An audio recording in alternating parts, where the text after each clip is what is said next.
शुरू से जो भी हमारी एजुकेशन रही है वो कांग्रेस सरकार के रहते तो मुस्लिम समुदाय की तरफ बताती है। तो मुगल थे और अंग्रेज थे, वो यही फायदा उठाते थे कि भाई इनको डिवाइड एंड रूल, इनको तोड़ो और तोड़ के फिर शासन करो। देखा जाए तो देखो भैया, सभी ब्रह्मपुत्र हैं, भगवान मनु की अपन सब संतान हैं, भी अपने ही वाले हैं वैसे देखा जाए तो। लेकिन अब वो अंग को छिन्न भिन्न करके अगर वो कुछ कर रहे हैं छेड़छाड़ करके तो वो बात अलग है। ये बहुत कंट्रोवर्शियल बात कह रहे हैं आप। नहीं, कोई दिक्कत नहीं है, कहने से कोई दिक्कत नहीं है, जो बात सच है वो है। आज मेरे गली का मंदिर सही है तो वो क्यों है? आज अगर मेरी बहन बाहर जा पा रही तो क्यों जा पा रही? दादाजी के दादाजी का नाम नहीं पता, उनकी दादी का नाम नहीं पता, तो संभाजी का कहां से ध्यान रखेंगे जनरेशन? इसलिए ही कर पा रहे इतनी इजीली क्योंकि उनके बड़ों ने सेक्रीफाइस किया है अपनी फैमिली का। गधे को आप घोड़े की तरह खेल लेंगे, घोड़ा नहीं मिल, गधा गधा ही रहेगा। तो ये शो शुरू हुआ था एक छोटे से सपने के साथ में और आज हम इसका महा एपिसोड बना रहे हैं। सबसे पहले मैं आप सभी लोगों को हाथ जोड़कर थैंक्स करना चाहता हूँ जिन्होंने हमें थोड़ा सा भी सपोर्ट दिखाया हो, चाहे वो व्हाट्सएप स्टेटस, स्टोरी लगाना हो, पोस्टर शेयर करना हो, रील्स शेयर करना हो एंड इवन हमारे छोटे छोटे क्लिप्स पर सपोर्ट दिखाना हो। आप सभी लोगों ने इस शो को बहुत ज्यादा प्यार दिया है एंड ये बन गया है one of the best podcast in Bhopal. सबसे ज्यादा सपोर्ट करने के लिए थैंक्स करना चाहता हूँ हमारे सभी स्पॉन्सर्स को, स्पेसिफिकली MG ज्वेलर्स एंड नमस्ते भोपाल जिन्होंने हम पर ट्रस्ट किया जब ये शो कुछ भी नहीं था। मैं आप सभी लोगों को थैंक्स करना चाहता हूँ और चाहता हूँ कि आप इसी तरह से आगे भी प्यार बनाए रखो। Hello and welcome to another episode of MG Jewelers present The Awkward and Uneasy Show. This is me Ankit Chaudhary and this is उत्कर्ष गुप्ता। और हम लोग लेके आए आपके लिए एक और महा एपिसोड। और महा ये इसीलिए है क्योंकि हम लोग यहाँ पे महाकुंभ के बारे में बात करने वाले हैं। महान छत्रपति संभाजी महाराज की पिक्चर छावा के बारे में बात करने वाले हैं और भी हम कई चीजों के बारे में बात करने वाले हैं। अभी तक हमने सिंगल गेस्ट एपिसोड्स किए थे बट आज हम आपके लिए लेकर आए हैं तीन दिग्गज आपके गेस्ट। सबसे पहले मैं शुरुआत करूंगा भैया अर्जुन सोनी से, जो कि जिनको आप सभी जानते होंगे बाबा बटेश्वर कीर्तन समिति से। इनके साथ हम ऑलरेडी एक एपिसोड कर चुके हैं। भैया कैसा लग रहा है वापस आके? बहुत अच्छा लग रहा है और मन को खुशी है कि मतलब संस्कृति को आगे किसी भी माध्यम से बढ़ा जाए, बढ़ाने का कोशिश आप लोग कर रहे हैं और उस प्रयत्न में हम उसका हिस्सा हैं। बिल्कुल। और ये पूरा जो सेटअप है वो कैसा लग रहा है आपको? बिल्कुल, आपका सेटअप तो दिखता बाद में, पहले तो आदमी के दिल में होता है ये बात। ये सेटअप कोई भी चीज की अनुभूति तब हो पाती जब वो अंदर, तब उसको कलाकार बाहर निकाल पाता है। तो इससे देखने में समझ में आ रहा होगा अंदर आदमी के अंदर क्या है। शिव सेटअप की बात हुई है तो क्यों ना बात की जाए इस स्टूडियो की और बात की जाए हमारे कपिल भैया की। मैं वेलकम करना चाहूंगा हमारे कपिल ठाकुर भैया का, जो कि कोरियोग्राफर है, प्रोफेशनली काफी सारी ट्रेनिंग ये करते हैं, जिनके साथ हम ऑलरेडी एक और एपिसोड कर चुके हैं। भैया कैसा लग रहा है वापस आकर? अच्छा लग रहा है, बस वैसे ही लग रहा है जैसे पहले लग रहा था। बस ये अच्छा लग रहा है मुझे कि आप इस बार जो कर रहे हैं वो हमारे एक हिंदुत्व के बारे में और शिव के बारे में हम लोग बातें करेंगे, महाकुंभ के बारे में बातें करेंगे। तो बस ये ज्यादा एक्साइटमेंट है मेरे को तो specially. Thank you very much भैया, इतना प्यारा एक एपिसोड, इतना प्यारा एक सेटअप हमें देने के लिए। ठीक है, ऑलवेज। वरना अपने भाई लोग के लिए नहीं करेंगे तो किसके लिए करेंगे बताओ? जितना अच्छा मुझे ये सुनकर लगा उतना ही अच्छा आपको ये सुनकर लगेगा कि हमारे जो तीसरे गेस्ट हैं तरुण भैया आते हैं बहुत दूर से, हम यूं कहें 7 समुंदर पार से इस एपिसोड के लिए यहाँ पर आने के लिए आपका बहुत बहुत थैंक यू। बाबा बटेश्वर कीर्तन समिति में इनका इतना ज्यादा जुड़ाव है जो आज हम देखेंगे किस तरह से भैया ने पूरा सेटअप और पूरी जर्नी की है बाबा बटेश्वर कीर्तन समिति के साथ में। तरुण भैया, welcome to the awkward and uneasy show. जय श्री महाकाल। जय श्री महाकाल। तो सबसे पहले मैं बात करना चाहूंगा अर्जुन भैया से। अर्जुन भैया, महाकुंभ के बारे में आपका क्या विचार है? जो मीडिया में शो हो रहा है और जो वहाँ की रियलिटी है उसके बेसिस पे मैं आपके थॉट्स जानना चाहता हूँ। ये सबसे पहले तो जो लोग, मैं उन लोगों से निवेदन करना चाहता हूँ, हाथ जोड़ के विनती है कि अपनी मार्केटिंग करने के लिए, अपनी रीच पाने के लिए रील्स पे और गलत अफवाहें उड़ा रहे हैं, वो सरासर गलत हैं और उन पे आदमी जिसकी आस्था है, कई लोगों के आज मेरे परिचित हैं, उनके माता पिता का सपना था ये कुंभ, उन रील के माध्यम से उनने उनको चेतावनी या अलर्ट नहीं कराया है। उनने उनका जो कुंभ का टाइम था या है, अभी ये चल रहा है, अब तो वैसे 13 तारीख तक का था, पूर्णिमा तक का, इसके बाद अब तो पर्व स्नान है, लेकिन जो कुंभ की आस्था लोगों के मन में थी कि हमारे माता पिता को बच्चे कराएंगे या जाएंगे, तो आधे तो उन्होंने डर और भय में करी नहीं। तो उसके जिम्मेदार भी वो लोग ही हैं जो ऐसी अफवाहें उड़ा रहे हैं। पाप करने वाले से ज्यादा उसको सहयोग देने वाला बहुत बड़ा पापी होता है। तो मेरे को ऐसा लगता है कि कहीं ना कहीं ये समाज के उन कुव्यक्ति लोगों की सोच है जो कि समाज में ऐसी अभिन्नता फैलाते हैं जिससे कि हमारे धर्म में आदमी बढ़ चढ़ के हिस्सा ना ले।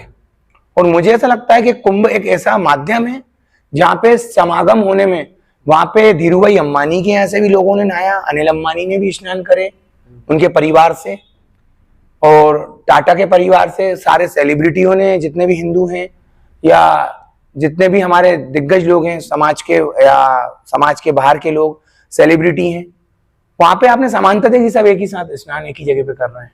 वहां किसी के लिए अलग से बाट टप नहीं लगा गया है। तो जहां पे ऊंच नीच की बात ना हो, कि आप कुंभ से ही समझ सकते हैं कि हमारी समाज को जो बंटवारा कभी था ही नहीं, और एक कुंभ ही इसका एक आपके सामने भी जीता जागता प्रमाण है कि ना बगल वाले की कास्ट नहीं पता, कौन स्नान कर रहा है साथ में नहीं पता, कौन उठ रहा है, कौन क्या है, कौन टच हो रहा है, ना छूत छीत कुछ नहीं थी। वहां धक्के खा खा के आदमी ने स्नान करे और मंदिर पहुंच गया। और मेरा आपसे वही आग्रह है कि जो लोग धर्म की रियलिटी छोड़ के उसको गलत तरीके से नेगेटिव इंपैक्ट मार्केट में फैलाते हैं, इनके ऊपर सख्त कार्रवाई होनी चाहिए, भले कुछ भी हो। अगर हमारे धर्म के प्रति कोई आड़े आएगा तो वो हमसे सहा नहीं जाएगा, क्योंकि आने वाले विगत वर्षों में आप देख सकते हैं एक कलयुग में अब ज्यादा आदमी अभी कहते हैं कि पाप का जन्म है, मतलब पाप है, लेकिन आप इस बार देख सकते हैं आने वाले यूथ या जनरेशन सबसे पहले कुंभ होके आई है। तो कहीं ना कहीं आस्था है। आदमी यहाँ पे प्रकट इसलिए नहीं कर पा रहा कि बगल वाले का स्टैंडर्ड या सोसाइटी वाला क्या कहेगा, क्या टीका लगाए घूम रहा है, माला पहने घूम रहा है। अरे ये हमारा सब कुछ है, हमारी पहचान है, ये हमारे जीन्स हैं।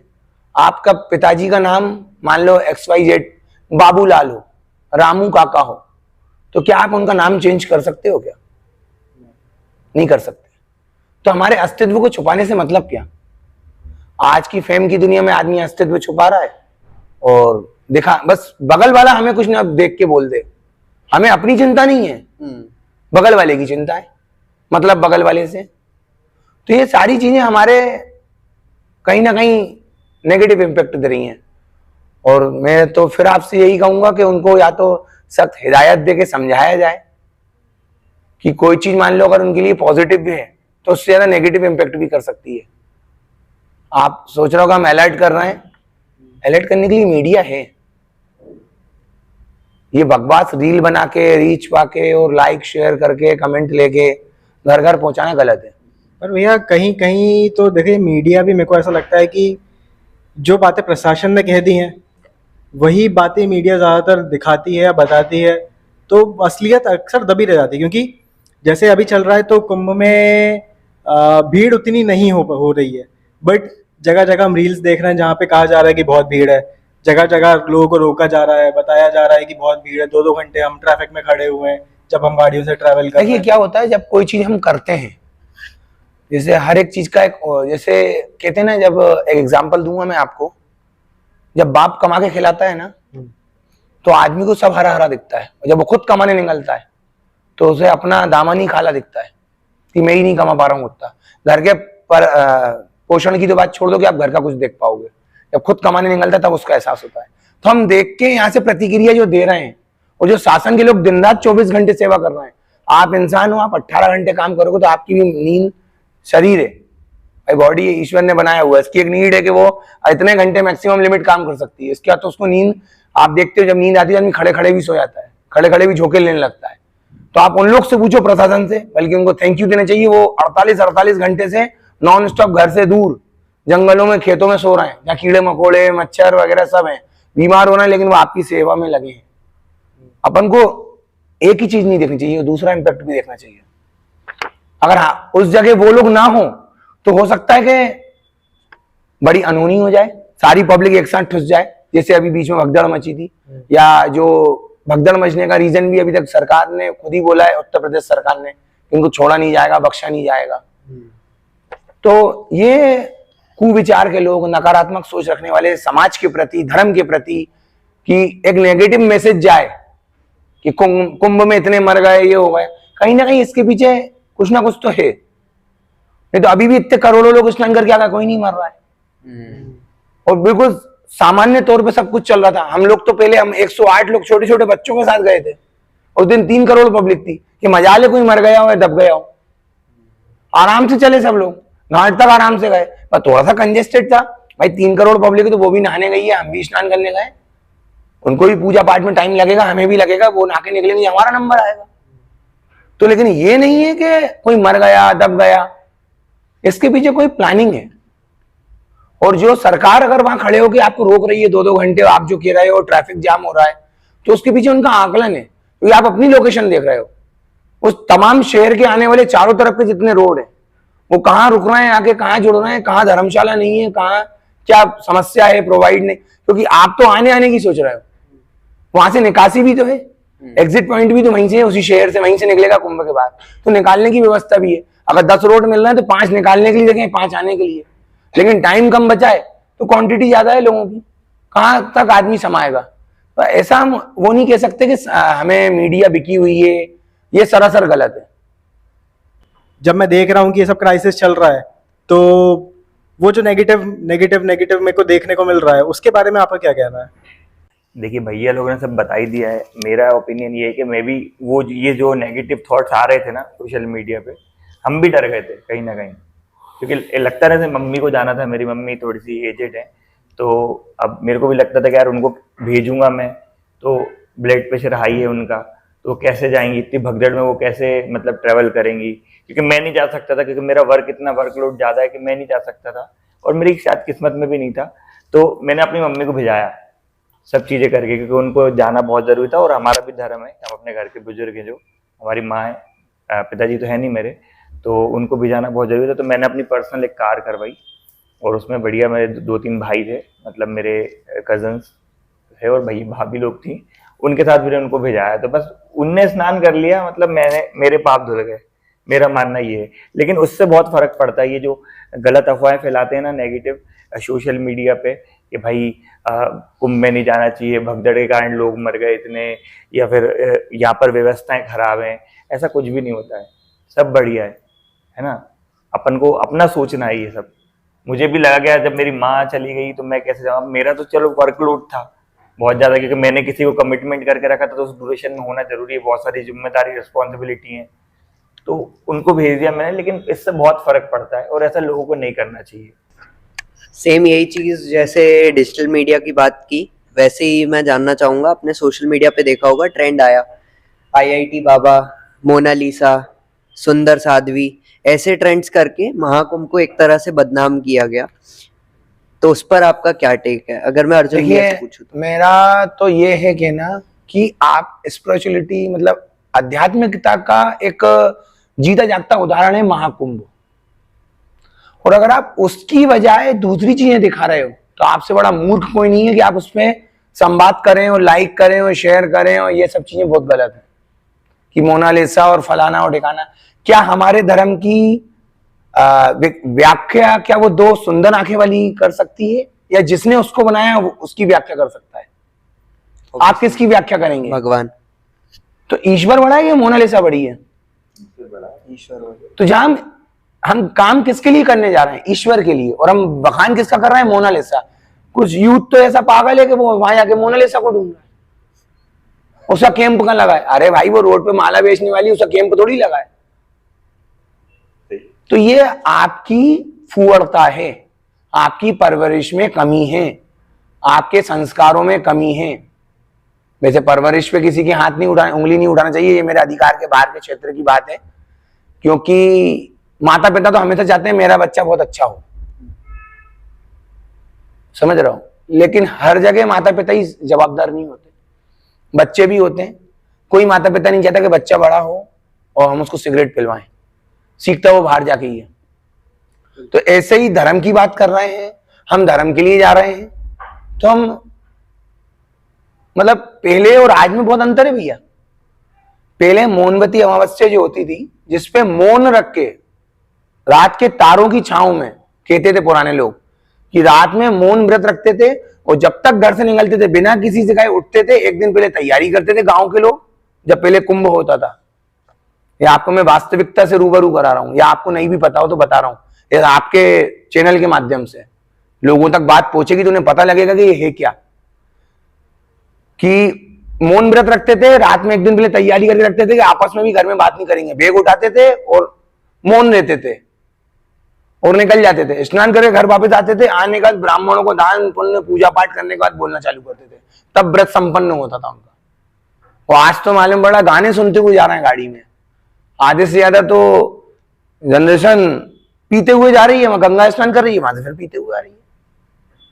ये किस टाइप का कल्चर है भाई? तो इतनी ज्यादा एडवांस मत बनो कि हम अपने प्लेटफॉर्म से दूर हो जाएं, आपकी आध्यात्मिकता से आप दूर हो जाएं।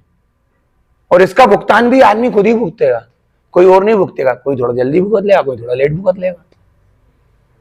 तो ये बिल्कुल गलत है सरासर कि हम जा रहे हैं आध्यात्मिकता की तरफ, हम धर्म की तरफ जा रहे हैं, धर्म का कार्य कर रहे हैं, वहां गंगा स्नान कर रहे हैं। आपको एक छोटा सा एग्जाम्पल दूंगा कि आप एक तालाब में या स्विमिंग पूल में जहां पे फिल्टर मशीन लगी होती है, 4-4, 5-5, 200 किलोवाट की मोटर लगी होती है और फिल्टर कर रही होती है, लेकिन वहां पे भी अगर एक दिन कोई पार्टी हो जाती है तो पानी गंदा हो जाता है केमिकल डले होने के बाद। गंगा नदी में अभी तक कम से कम करोड़ों आदमी स्नान कर चुका है, लेकिन वह एल्कलाइन वाटर था, है और रहेगा।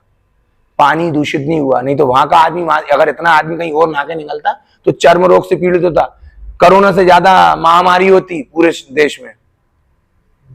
कोरोना से ज्यादा महामारी होती अगर वहां के, अगर वो पानी अगर साफ है।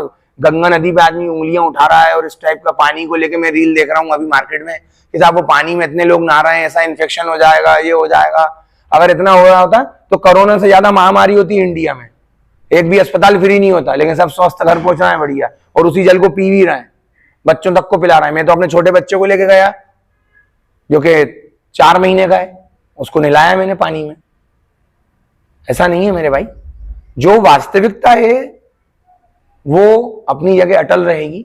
हम क्या रिप्रेजेंट कर रहे हैं वो हमारी है, क्योंकि हमने आपको क्या समझाया हमें उसमें कोई दिक्कत नहीं, आपने क्या समझा वो दोष है। तो वही आज की जनरेशन कर रही है, उसको एक एंजॉयमेंट का प्लेटफॉर्म बना रही है। चलो घूम के आते हैं, कुंभ घूम के आते हैं। कुंभ स्नान करके नहीं आते हैं, कुंभ घूम के आते हैं।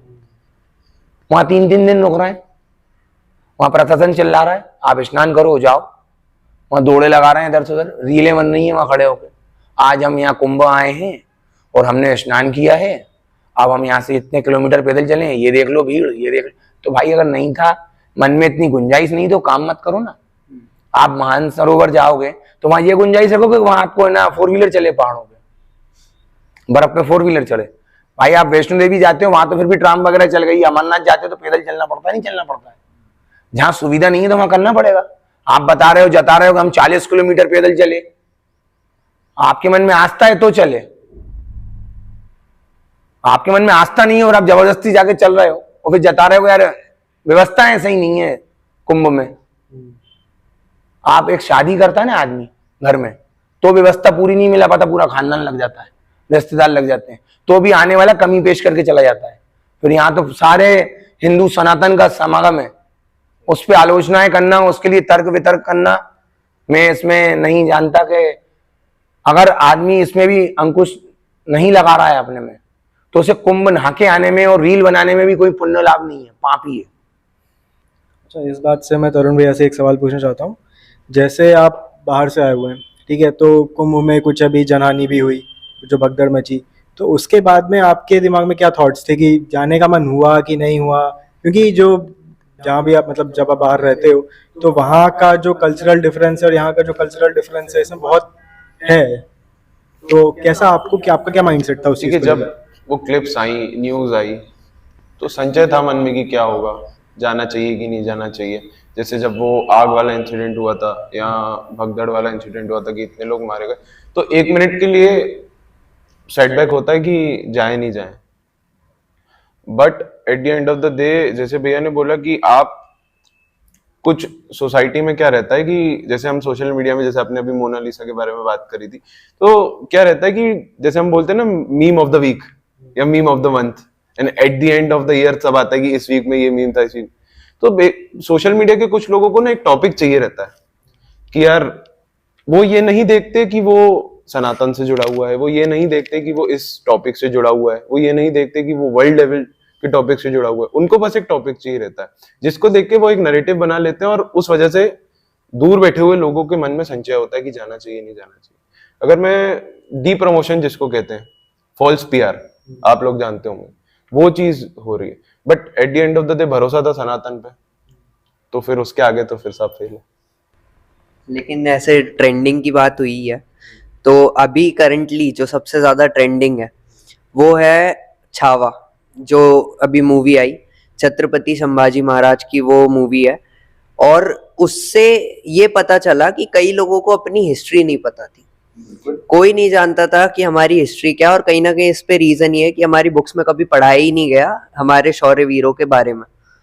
कपिल भैया ने एक रील डाली, तो मैं उनसे ही जानना चाहूंगा कि आपको कैसा लगा जब छावा जैसी मूवी रिलीज हुई।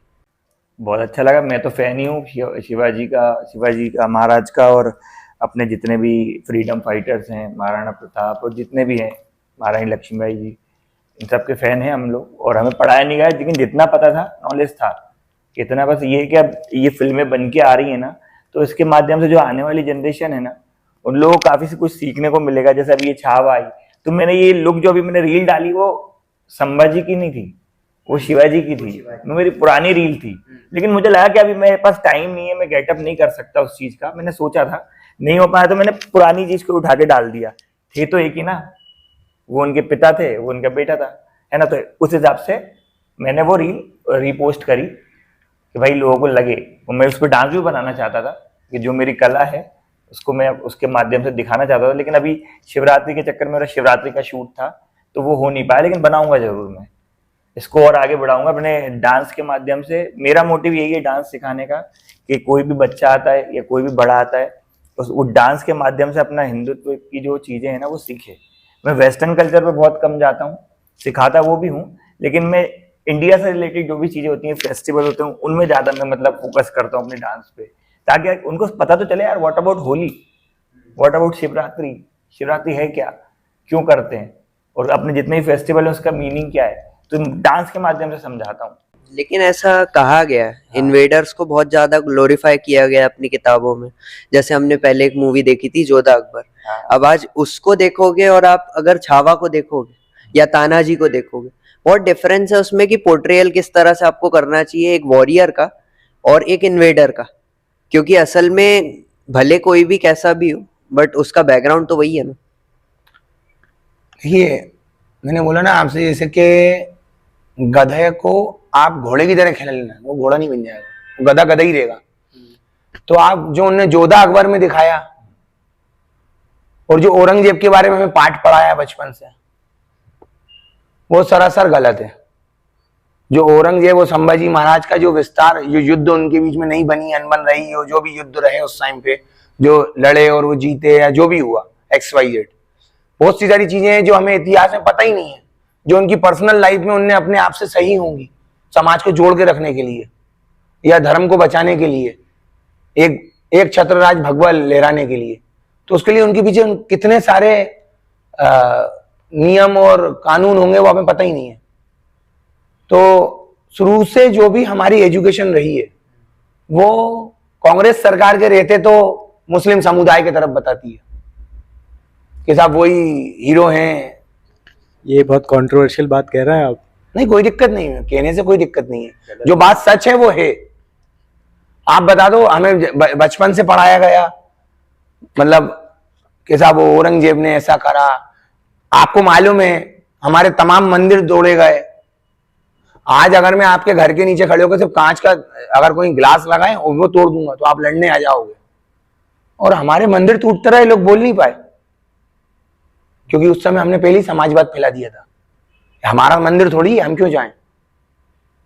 ये हमारी समाज का मंदिर नहीं है, ये हमारी समाज का मंदिर नहीं है, ऐसे करते करते सारी हानि हुई। आज हमारे खजुराहो में एक भी मंदिर में एक भी प्रतिमा सुरक्षित नहीं है। सूर्य भगवान का मंदिर सुरक्षित नहीं था। कोणार्क मंदिर आप जाओगे उड़ीसा के तरफ पास में पड़ता है, तो वहां पे सूर्य भगवान की प्रतिमा नहीं है।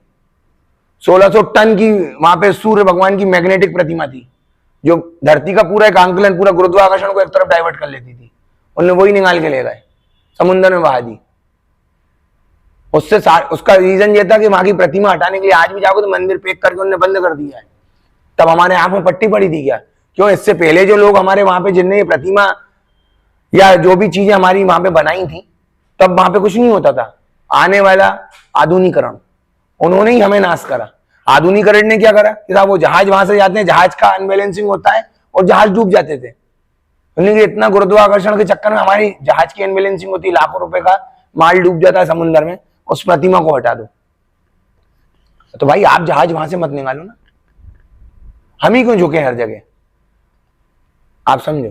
लेकिन जितना कंट्रोवर्शियल ये है, उससे भी बड़ा एक कंट्रोवर्शियल टॉपिक ये है कि मुगल काल को तो अच्छे से दिखाया है, मुगल काल को ही ग्लोरीफाई किया है, लेकिन मैंने कहीं पे पढ़ा था ये, और हो सकता है कि सही ना हो सकता है सही हो, कि किताबों में जो अपनी पुरानी किताबें हैं जिसमें हिस्ट्री दिखाई गई है पूरी, जो बच्चों को आजकल पढ़ाई जाती है, उसमें औरंगजेब और मुगल काल के कई सारे रूलर्स, हुमायूं, बाबर, अकबर, सबके जो वो पैराग्राफ्स हैं वो 30-30, 40-40 बार वर्णन है।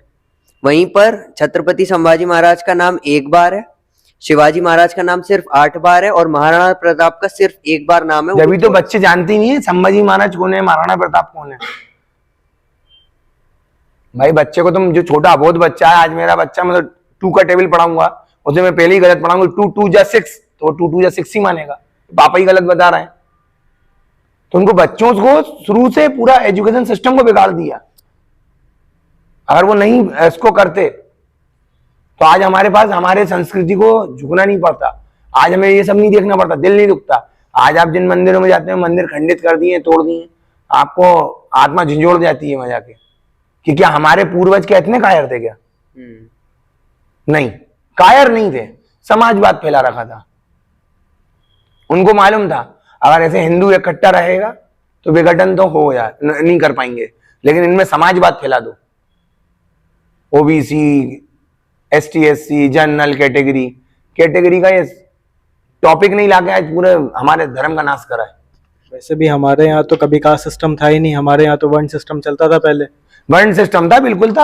आज भी हम कहीं पूजन पाठ में बैठते हैं तो पहले गोत्र, उच्चारण, वर्ण हमारे डिसाइड करते थे आप किस कार्य को कर रहे हो। देखा जाए तो देखो भैया, सभी ब्रह्मपुत्र हैं, भगवान मनु की अपन सब संतान हैं, भी अपने ही वाले हैं वैसे देखा जाए तो।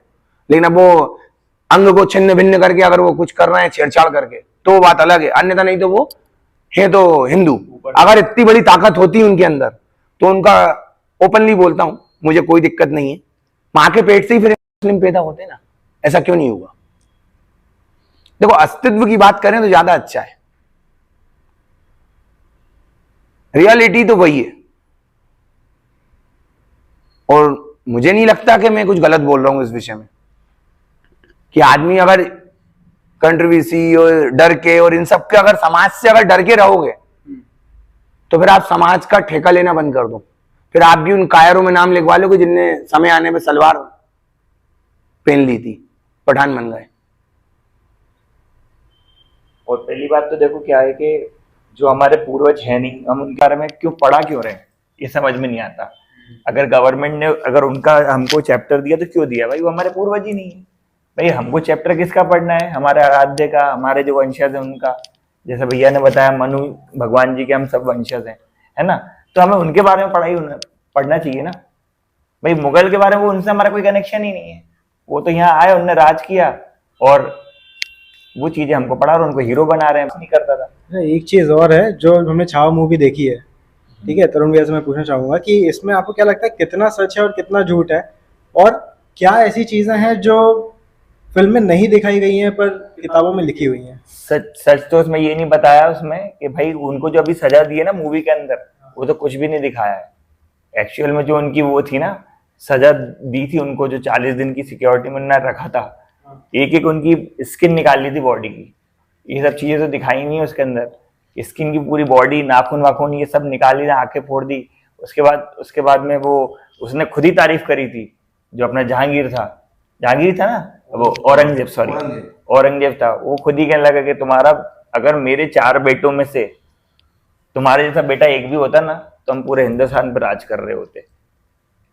ये चीजें थी उनमें। मतलब सोचो, इतना तकलीफ के बाद भी औरंगजेब को एक थोड़ा सा मतलब मजाक करने का सूझ रहा था उनसे, तो बोलते कि तुम मेरे जो पहलवान हैं उनसे युद्ध करना चाहोगे। लेकिन उनमें इतना सेंस ऑफ ह्यूमर था, वो दिमाग से भी खेलते थे। तब पढ़े लिखे राजा थे हमारे, तो वो बोलते थे कि भाई मैं इनसे क्यों लड़ूं, नॉर्मल लोगों से, आओ अपने बेटों को लेके आओ, मैं उनसे युद्ध लड़ूंगा। तो उनके बेटों के बस की नहीं थी इनसे लड़ना, तो बहुत दिमाग की भी खेलते थे। वहां एक जवाब नहीं रहता था इंसान का, क्योंकि भाई राजा तो वही बनता ना जो शिक्षा और पूरे राज्य को चला पाए। और ये लोग, हमारे राजा लोग थे ना, वो ऐसे राजा थे कि वो अपने जो सिपाही है उनको पीछे खड़ा करते थे और सबसे पहले आगे वो खड़े होते थे, आगे खड़े होकर फाइट करते थे। बाकी सब राजा, जितने भी देश के राजा है ना, वो सब पीछे खड़े होते थे और सेना को आगे करते थे।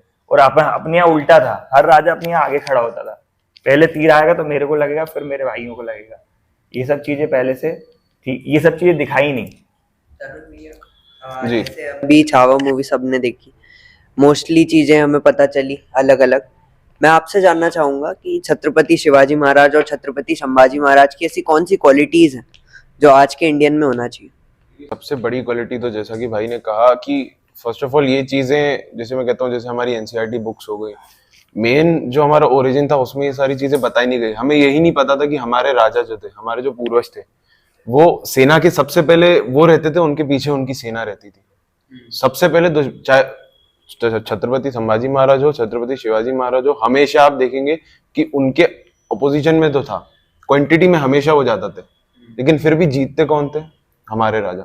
क्यों? क्योंकि उन्हें पता था कि लीडरशिप किसे कहते हैं, उन्हें पता था कि मैनेजमेंट किसे कहते हैं, उन्हें पता था कि सेक्रीफाइस किसको कहते हैं। तो ये कुछ क्वालिटीज हैं जो मुझे लगता है कि आजकल के यूथ को नहीं पता, क्योंकि पढ़ाया नहीं गया, क्योंकि हमारी एनसीईआरटी बुक्स में नहीं था। अब 9th 10th 11th के चैप्टर्स में देखिए कहीं नहीं मिलेगा। हाँ, आपको ये मिलेगा कि अकबर का ओरिजिन क्या था, आपको ये नहीं मिलेगा था कि छत्रपति संभाजी महाराज का ओरिजिन क्या था, छत्रपति शिवाजी महाराज का ओरिजिन क्या था। जब छत्रपति शिवाजी महाराज ने शुरुआत करी स्वराज की, तब कुछ भी नहीं था।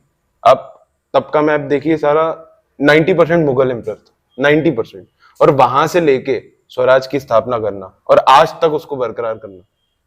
तो मुझे लगता है कि जैसे मैंने 3-4 क्वालिटीज गिनी, वैसे कई क्वालिटीज है जो हमें और आपको नहीं पता होंगी, क्योंकि वो कभी पढ़ाई नहीं गई।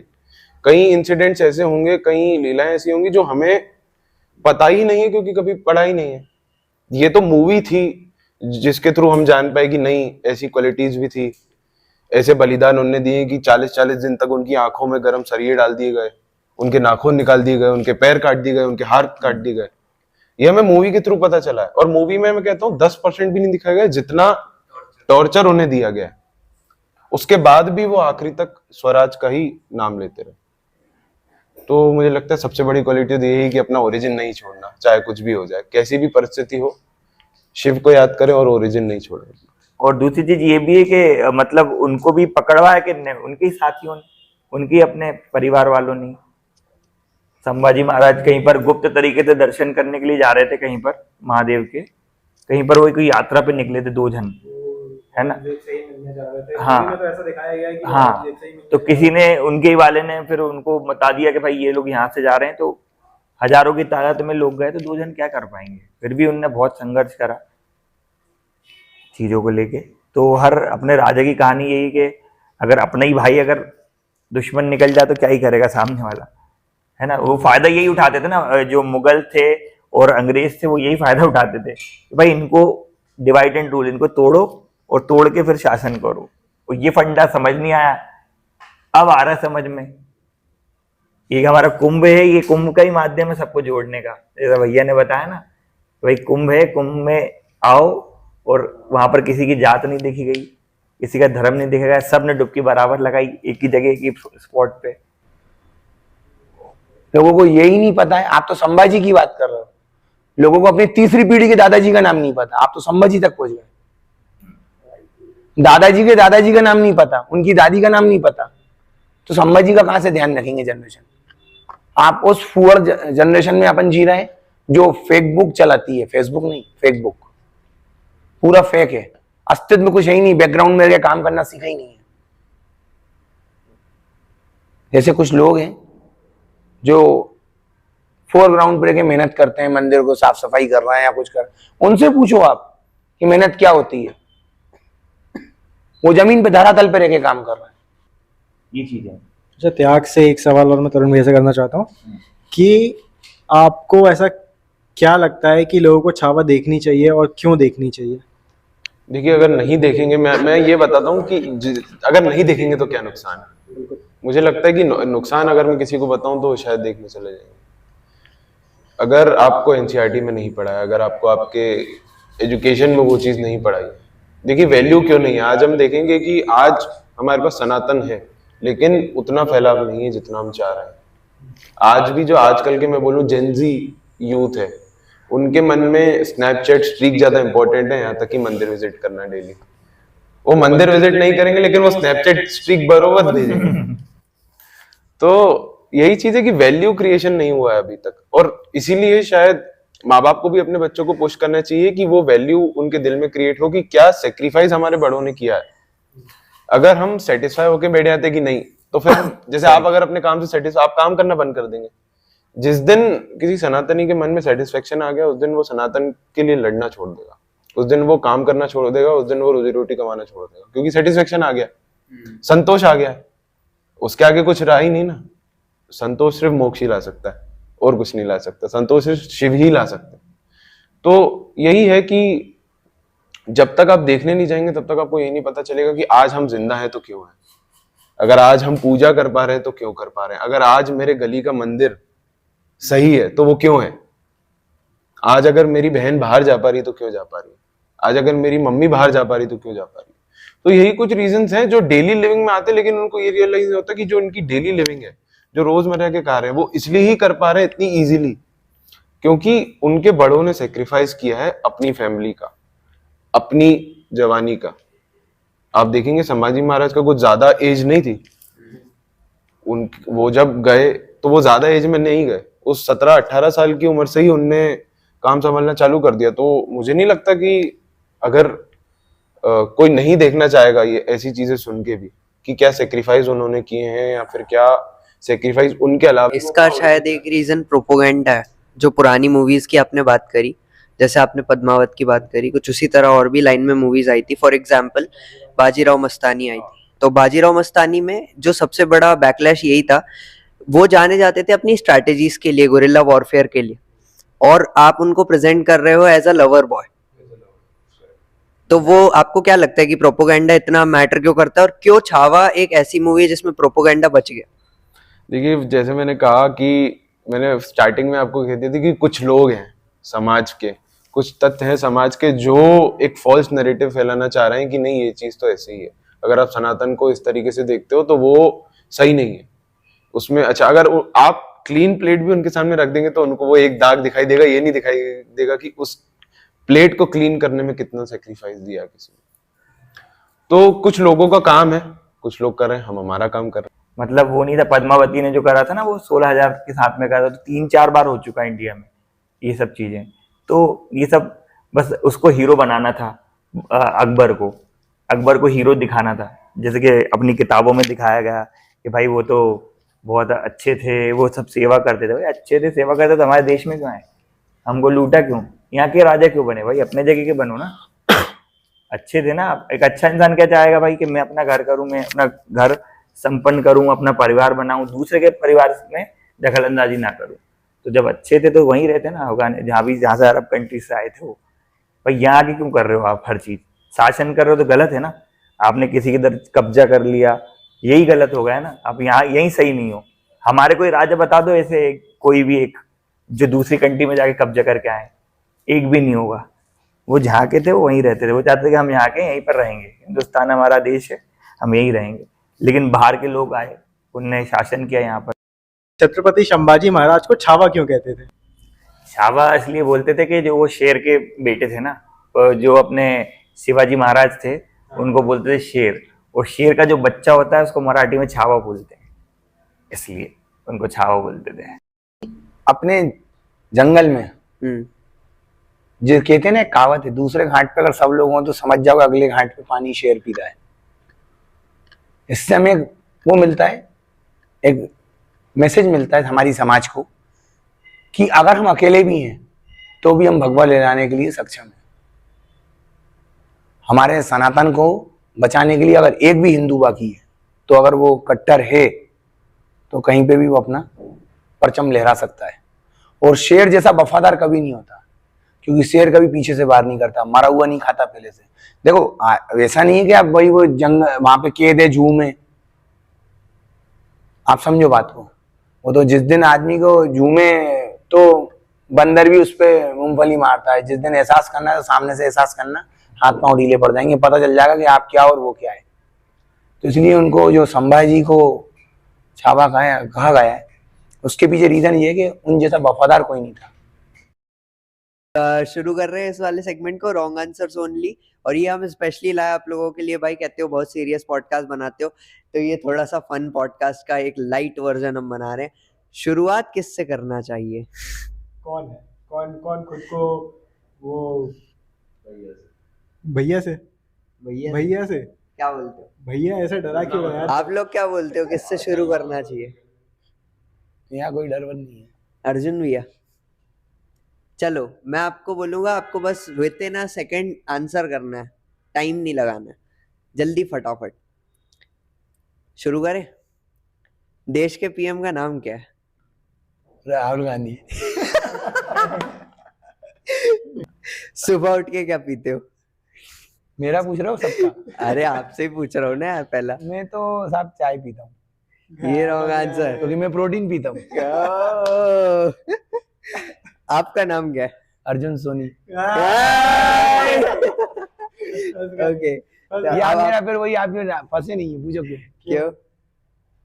कि ये तो हमारे वो नया नाम है जिससे हम सुने नहीं, पहचाने जा रहे हैं। इसी के साथ हम आते हैं कपिल भैया पे। तो आपका पहला सवाल है, डैश के आगे बीन बजाना। गधे क्या है? डीडीएलजे का हीरो कौन था? अपने आमिर खान। सुशांत सिंह राजपूत। इतना समय अगर लेंगे आप तो फिर दिक्कत हो जाएगी। जल्दी बताना। मध्य प्रदेश के मुख्यमंत्री कौन थे? योगी आदित्यनाथ। स्पाइडरमैन की गर्लफ्रेंड कौन है? अरे यार टाइम लगा। रागी सावंत बोला तो। उधर वो टॉमी मैगवायर कह रहा है, ये क्या हो गया? ये तो राखी सावंत ने ना स्पाइडरमैन की ड्रेस में पहन के डांस भी करा है, रील वायरल है। स्पाइडरमैन। आपका निकनेम क्या है? मेरा निकनेम कपिलेश्वर सिंह ठाकुर। ये फंस गए। नहीं, उनका रियल नेम है मेरा। हाँ जी तरुण भैया, रेडी? डोरेमोन की बीवी कौन है? प्रतिभा पाटिल। क्या यार पॉलिटिकल। आलिया भट्ट विजय माल्या की क्या लगती? बीवी। रणवीर भाई। कल आपने क्या कहा था? आलू भिंडी खाई थी। शोक सभा में क्या करना चाहिए? डांस। अरे यार भाई कैसी है, क्या बहुत ज्यादा करने। इतनी गंदी हरकत कौन करता है शोक सभा में जाके? बर्थडे पे क्या काटते? चेहरा। चेहरा काटते भाई। एट दी एंड मैं एक एक करके आप सभी से जानना चाहूंगा कि ऑकवर्ड अनईजी जो हमारा शो, जो हमने एक छोटे से सपने से शुरू करा था, आज उसको 2 महीने हो गए, 5 एपिसोड कंप्लीट हो गए। कैसा लग रहा है इस एपिसोड के बाद आपको? सबसे पहले अर्जुन भैया। मेरे को तो बहुत अच्छा लग रहा है कि कोई ऐसा खुल के भी सामने आया जो सनातन के लिए और हिंदू समाज के लिए और आने वाली नई जनरेशन के लिए कुछ मैसेज बन के सामने बोलने के लिए, वजूद में खड़े होने के लिए, अस्तित्व के साथ रिप्रेजेंट कर रहा है अपने आप को। और उससे लोगों को सीख मिल रही है कि हम क्या हैं और हमारी पहचान क्या है।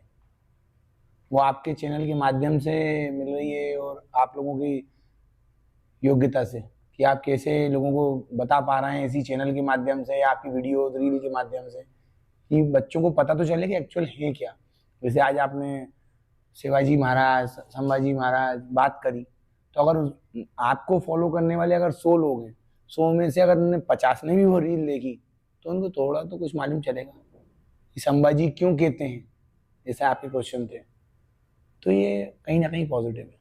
आप उन पॉजिटिव ऑरा के साथ हो तो आप बिल्कुल लगे रहें, और हम चाहते हैं ऐसे आप बहुत अच्छा करें कि एक स्टेज पे एक बार आपके साथ बागेश्वर धाम भी हो, जो सनातन के लिए 1 to 1 बोलने के लिए तैयार रहें।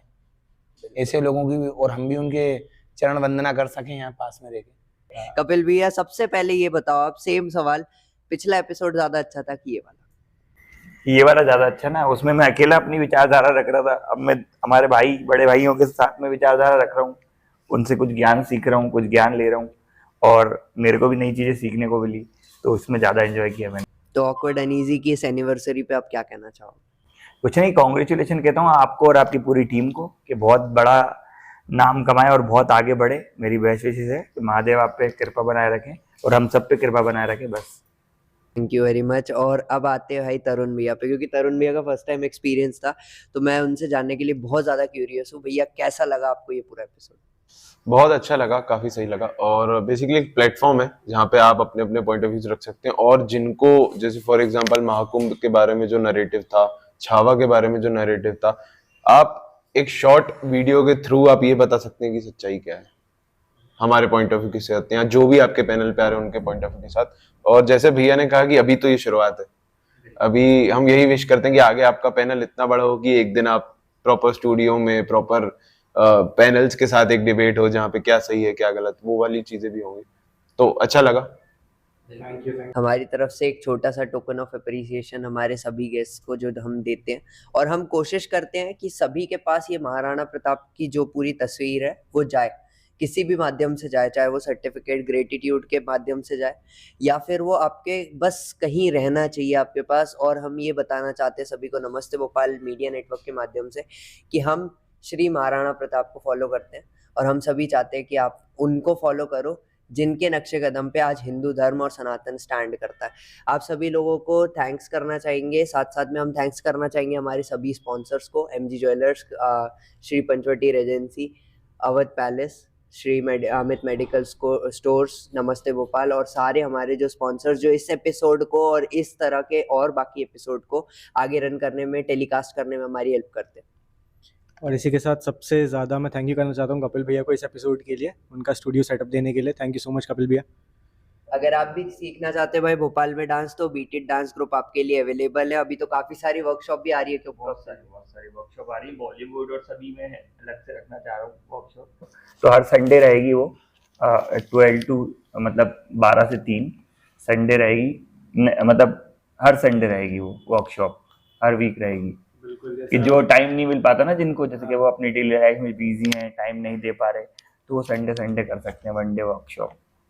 तो इसी के साथ इस एपिसोड को यहीं पे एंड करते हैं। थैंक यू देखने के लिए, thank you so much, and मिलते हैं आपसे नेक्स्ट एपिसोड में। Bye bye, take care. एक चीज और, बोलो छत्रपति संभाजी महाराज की जय। नमः पार्वती पते हर हर महादेव।